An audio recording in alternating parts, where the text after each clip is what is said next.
Ale kumanga motema moto yaya.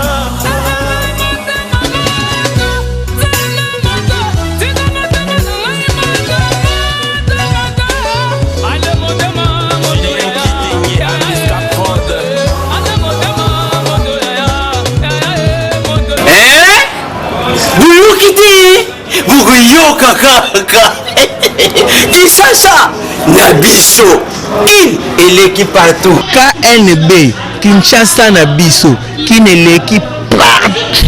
Kisasa et l'équipe partout. Mikoro les abîmes, pardon. Jima c'est la yolo raté. Et on a bien yo. Ah Jima Mokende. Où est là? Banakin. Kebana jago zapé so kutanango KNB Téléma. KNB Téléma qui chasse l'équipe partout. Jimmy Mukendi. Oumela.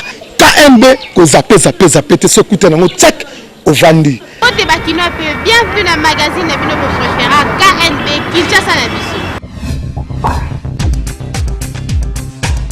Bakino va réagir dans le budget à Mboka ezalaki na 8 milliards et qui titi na 6 milliards. Pose un détail d'éléments. Ça et l'équipe partout, le lot magazine à Bino qui na centre-ville, na commune ya Gombe. Pour l'encosolola na Bakinoa ba biso par rapport ya ndenge budget qui titi na 8 milliards, le lot to commune na 6. Bakinoa ba pesa biso ba vie na bango ba biso ba moni likambo yango ndenge ni. Bon là pour nanga eza simplement il faut Premier ministre a démissionné, ils ont une compétence na ye parce que na 8 milliards ici mba quitté. Parce yango tozole la tilelo. Bana bazotanga malamu te. Même moi mbongo to monaka na série ya Patrice Antoine Gezenga fouti ba étudiant moi budget kuta muke a organiser ngo bien fouti ba étudiant bazui moi bourse. Mais lelo yo na 8 milliards a kitsango lisusu na 6 milliards. Non, ça veut dire azala quand même simple. Ami Kitissa a démissionné. Budget en tout cas de 8 milliards à 6 milliards, c'est tellement que totalement la rétrospection les résultats qui 8 milliards situation sociale et la population les qui n'ont mal monté et maintenant qui quitte à 6 milliards, c'est tellement que Bongis gouvernement bah le moyen de revoir les quand même au-delà de 8 milliards parce que n'est pas quitté juste à 6 de 8 c'était la situation sociale n'était pas au beau fixe. Et maintenant que comme il a 6 milliards, c'est tellement que l'écosystème a raté. Alors, il faut standardiser le niveau de la situation sociale, le gouvernement, pour la population, et m'y retrouver. Bon, ça moi inquiétude, moi souci parce que tant que vous avez 8, pas ces acquis. Mais tant que vous avez 6, moi je dis que pas ce que vous avez sous ma casse. Donc, tous allés vraiment dans la situation très difficile, mais le gouvernement a dit à Mekarota, là, nous pouvons trouver une solution parce que lorsque le panier ménager a un problème, même population a la santé malade, a la malade. Bakinoa va réagir dans le micro na biso à KNB et le biso to senga juste le gouvernement pour mettre un peu stabiliser parce que tant que budget zaki na 8 milliards situation ezalaki bien te population babanda ko les lo pe qui tisi sur na 6 milliards population ko suka wapi en tout cas binonde boza na possibilité to pe ba capacité wana pour mettre un peu stabiliser pour que la population ait vivre malamu Kinshasa et l'équipe partout. Na micro ya KNB Bakino ba lobby danger ndine koki kozala soki mutu oliaka kaka pondo banika na machine. To baniki ça va mettre un peu koyebisa biso soki ezali na ba inconvénient pour la plupart ya batu surtout bana basi mingi soki asi alembi na ye okomona kaka koya sombi pondu mbangu banikisa. Yango loto lingi to tuna bango soki ba conséquences ezalaka pe ezalaka te. Danger kozala ba o ba yebi osala ngote o ba kozwa mbeli. Batie eroza bambele musu bachaka eroza malade ya cancer pesa malade ya cancer ndeti obwe batie libiso ozalis bato bazaka pressé ndeti balinga mbangu ate na sambangu pona bima nde bayaka mbangu na machine bamusu balinga bango ponda maboka bamusu balinga bango ponda machine ezala mabe pona cancer mais bamisusu balinga bango pondu kaka ya machine ya uti na nzela lembi aya nyiki pona bangeza mabete mais pona ngeza mabe et poso zaki mabe banda eloko appareil bima mais de suite yoka de suite yoka peto mona bon mpo na ngai namonaka pere mosusu eza lisungi na bato oyo eza ke asalaka soit atekaka ayela mosusu retard ayaki na pondu aboke kotuta alamba ekozwa ata aleki na oka na pareil wana machine banikisi atie bamona moto balani bale bouti wana kolanda ndenge bakino balobi na micro na biso ya KNB alors biso na KNB mpe tokoloba kaka ke eza nango malamu parce que ozolembi boye na pondu na yo banikeli yo na machine bien sûr mpe koki koede yo kasi toyebi te nini ezosalama na kati ya nzoto na yo yango wana tokocontinue enquête na biso epai ya médecin ayebisa biso bainconvénient nini soki moto azonikisa pondu na machine mpe azoliaka yango ekosala ye na nzoto. Kinshasa eleki partout. Lelo eza journée mondiale ya musée yango lelo micro ya KNB tamboli na ville province ya Kinshasa pona kotuna bakinois soki bazalaka na habitude ya kokende musée. C'est l'équipe partout lelo ezali journée internationale ya musée yango tokiti na terrain pona kotuna bakinois ba biso est-ce que bayebaka importance ya musée est-ce que na mboka na biso tozalaka pe na musée. Musée ezali eloko net ba monument batongi ndeti monument moko boye ou bien batongi ndako moko batie ba fleur bazui ba statue ya moto wana baye ba poser yango totambola na mboko somona mise eta mise moko Laurent Désiré Kabila basala eta mise basala eta mise moko te donc c'est que to ilingo laksa mboka na biso to yebi importance ya mise te papa mba uto kufa mise ni basala lié c'est que to yebi valeur ya mise te to côté ya bana na biso na nini histoire ni to andobete la bana ya lokuta obe ya solo bino bokende tuna siko bato bana mbongo baluka donc so bayebi valeur ya mise bango moko nana ezali très nécessaire pourquoi parce qu'on a mwana nyonso ya mboka ayeba histoire que telle année à telle année mokonzi boye na boye azalaka korenye ba mosusu bayebaka te mais comme quoi que bazui idée ya kosala wana kosala yango likanisi wana ya mise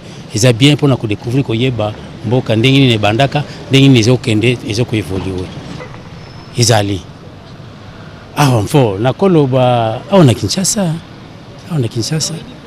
une place nde nayebi te ezalaka honneur ya mboka eza honneur ya mboka soki héros moko akufi donc ezalaka mie kosalela musée mutu nyonso na bana bazobotama na baoyo bazali bayebake non musée eza eloko mutu songolo azalaka akufi maintenant basalela eloko oyo tala babie na ye azalaki na yango bon noti biso na mboka awa nakoloba boye musée vraiment ezali te na mboka bon soit disant musée oyo ya Mobutu na banda lo biso toyebi ke musée mais biloko tout mpe ezalaka te eza complet biso tozozela musée héros neti Lumumba musée ezali te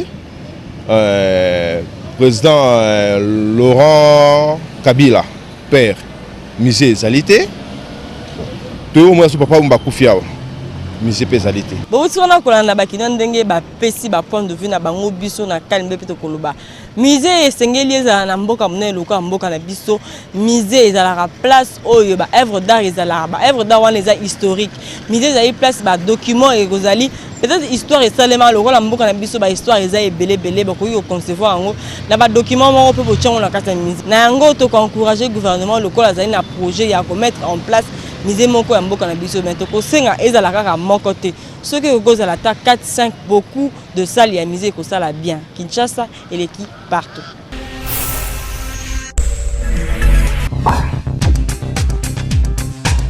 Nutritionniste Nicelle Sanza a expliqué ba inconvénient nini ekoki koya soki mutu azolia kaka pondu banika na machine. Naza nutritionniste diététicienne. OK. Pondu vraiment au banika na machine eza na ba conséquences. Ba conséquences ezali par rapport ya pondu au bani ba tuti na kati ya liboka. Puisque machine wana eza composée na ba métaux. Ba métaux eza ba métaux lourds. Au fur et à mesure aux liango pondu ba ndamba ba métaux ezoleka na kati ya pondu.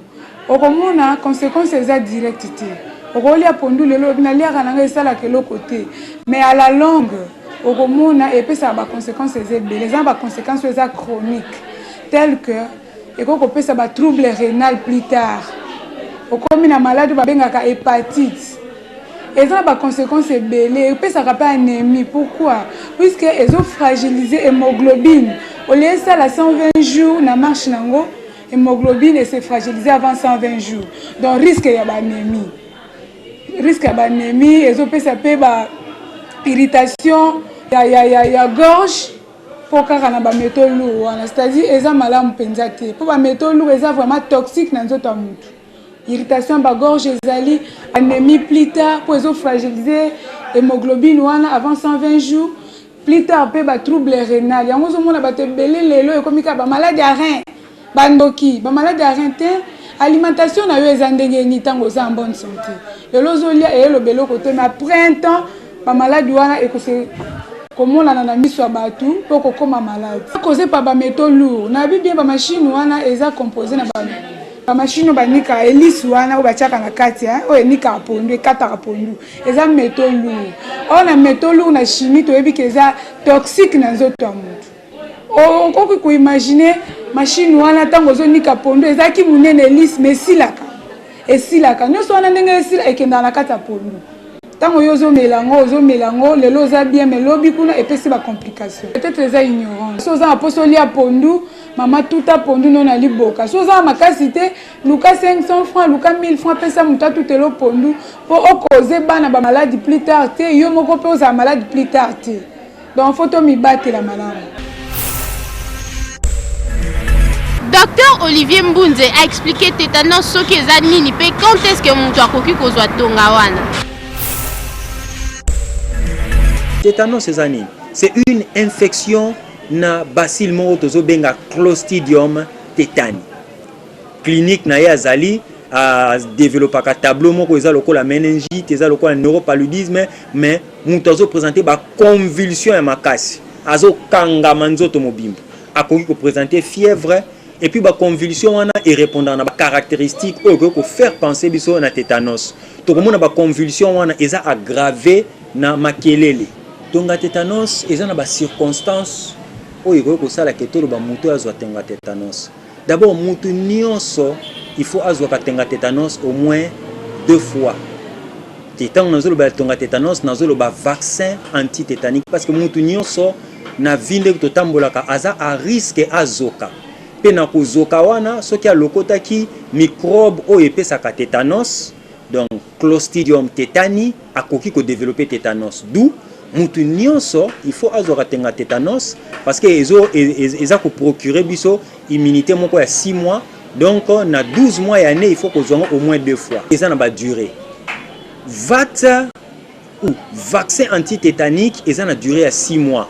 Ce qui aux yango na katikata ya 6 mois okoki lisu ko zwango te ko zwango toujours après 6 mois.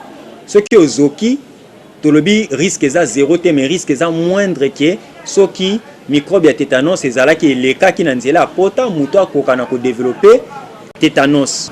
Mais ça topesa yango soki bayeli biso mutu soit ase fracturaki soit azoki tokotuna ye ndeko date ya dernier rappel na yo ya vaccin anti-tétanique eza quand soka lobi mingi na hôpital ba isa so nazoye balisuite so na vie na nga zwango.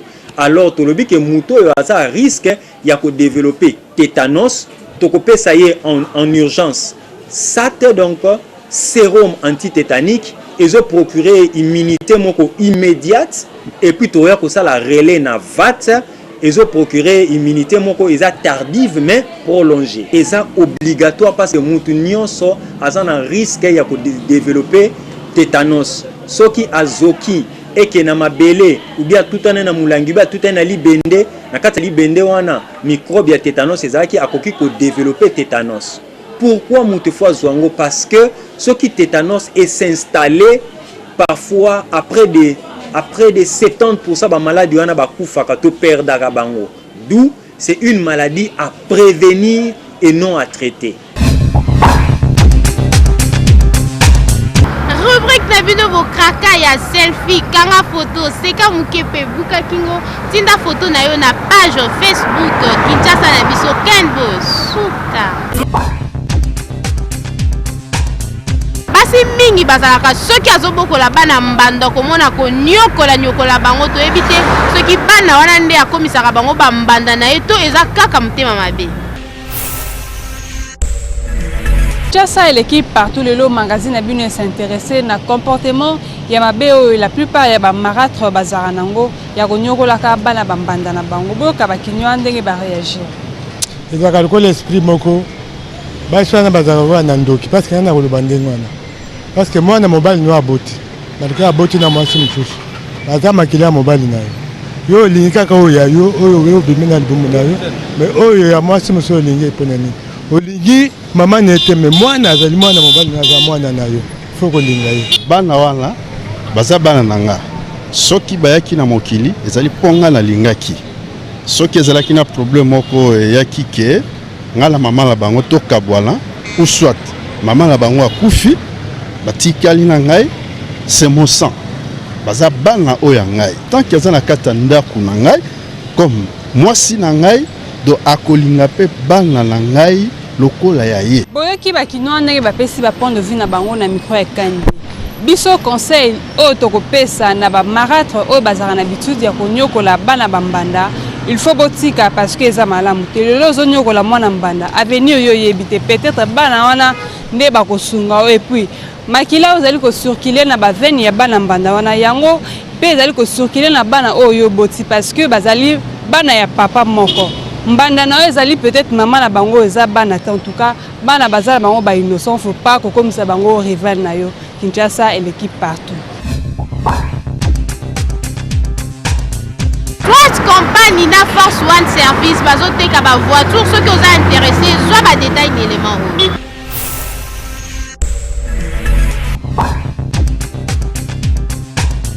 Ernest Sugira oyaza nouveau joueur na kati ya ASV Club ayambama ki lobby et pas ya ba supporters. Bolanda. L'équipe partout dans le stade de Martyr, tu as assisté à l'entraînement à ASV Club na arrivé à Ernest Sugira oyazali avant centre rwandais certes le a s'entraîner mais à quoi assister baninga na o baloba ki ye to moni ata ko to lo bani to moni ye Sugira en forme à Robeta. Donc c'est tout. C'est imbécile vraiment. C'est peli makasi pour la action automoni to bana boule ke bazoko sabiso. Ne to mona on a réalité to c'est peli fort. To ndimaki te ke to komona Sugira ye. To c'est peli en tout cas na eloko na parce que ça général na biso et armée na avec les pas président na biso moko. En tout cas to c'est peli eloko na donc va jouer ba bon joueur bazala zala. Ba bon joueur bazala en tout cas na c'est peli ba coup de chapeau na ba dirigeant to avec club. Bouti kolanda bongo ndenge nini ba fait club ba yambaki Ernest Sugira ba yembeli ba lakisi que 20 club eza na souci na ye et biso to souhaiter ka bonne chance et asala musala na ye normalement abange lokote parce que RDC ba yamba mutu nyonso Kinshasa et l'équipe partout. Après point de presse au président ya Linafoot asalaki week-end passé bandeko ya descend pena ya ASV Club ba réagir qui na micro ya KNB. Réaction ezalaki ya chaud ntango tolandaki comme bato nyonso intervention ya président ya Linafoot franchement esalaki biso pasi ke ebima na monoko ya président ya Linafoot yango totunaki soki aza ko se baser sur quoi parce biso na niveau na biso ata notification moko tozala ngo te. Est-ce que yemoko aza na mesure ya kopesa biso même PV ya réunion oyo et pousser que décision ya bimisaki na monoko ya koloba ke recours en dénonciation na biso ezalaki sans objet. Donc franchement tozalaki déçu yango tolobaki que nous maintenons un peu ce que nous avons déjà dit parce que ndenge biso tozali awa biso tozana quand il y a légalité quand il y a triomphe, il y a règlement, il y a loi sportive. Na ndenge nini tozala honnête, na ndenge nini eloko tozali dans le respect ya makambo nyonso abimisela biso sans tozwa notification, sans qu'il y ait biso quelle est la PV à réunion na bango basalaki ou est sanctionnaki décision là pas na considérer recours la biso en dénonciation comme irrécevable sans objet. Yende a yébité, yende peut-être a poussé peut-être par intérêt égoïste. Alors pour le moment, Togo va piège nous surtout Linafoot azotando biso. Nous avons joué un match contre les tout-puissants Mazembe Lubumbashi. Avant biso, babetaki na ba ndeko na biso vert noir alignant le défenseur Issama wazaki na situation moko irrégulière par rapport à la validation. Ils peuvent dire tout ce qu'ils veulent, mais Issama beta chanter. Non pas parce qu'Azaki a mes formes, non pas parce qu'Azaki est malade, parce que la situation est non irrégulière, donc il n'était pas encore reconnu comme joueur devant prester en République démocratique du Congo. Alors, match avec le Bezaki le 23 mars. Il y a Bisso le 27. Et Betamate en mars et Betamate en avril. Ce sont des matchs remis. La FIFA a libéré Issama à sa ligne notification le 5 avril. Et puis Fédération FECOFA et qu'on notifie Mazembe le 12. Donc, Mazembe ne pouvait pas aligner ses joueurs dans les deux matchs. C'est là où maintenant nous intervenons pour dire que le président Linafoot a se comporté en responsable. Atika, Biloko Azosala, il n'est pas bien éduqué. Nous le sommes tous. Mais Bando Sala Biloko Mouya salité. Jusqu'à vous rappeler à bateau, la probité morale en termes d'honnêteté, alors qu'il y a un défaut à faire preuve d'honnêteté. Secrétaire sportif adjoint d'Eri Nazari dans l'Inafoot avant de quitter Lubumbashi, la veille même, il y a un jour à voyager. Il n'avait rien à dire par rapport à Mokoko Amali. Oh non, Totine qui a mon boîte, il y a CG Koulouta. Toké to vérifier parce que nous avons parmi les bateaux, nous avons moins firiguer ou qui pas CG. Peut-être que nous avons un secrétaire failli. Mais la boîte, il y a CG Koulouta. Moi, je suis allé, je n'ai rien vu.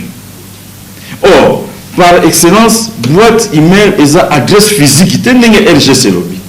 Il y a Lobby dans la conférence de presse à Salissi et Dering est dans siège. Mais nous répondons déjà par rapport à ce qu'il a dit en silence au niveau de Fekofa. Makambo ya biso na masemi photo zo point wana. Je crois que même Bandimon Super Club qui ne viennent pas jouer au kamikaze. Ah, on a Kinshasa et je sais que maintenant Abandi ko agir en tant que supporter ya Mazembe.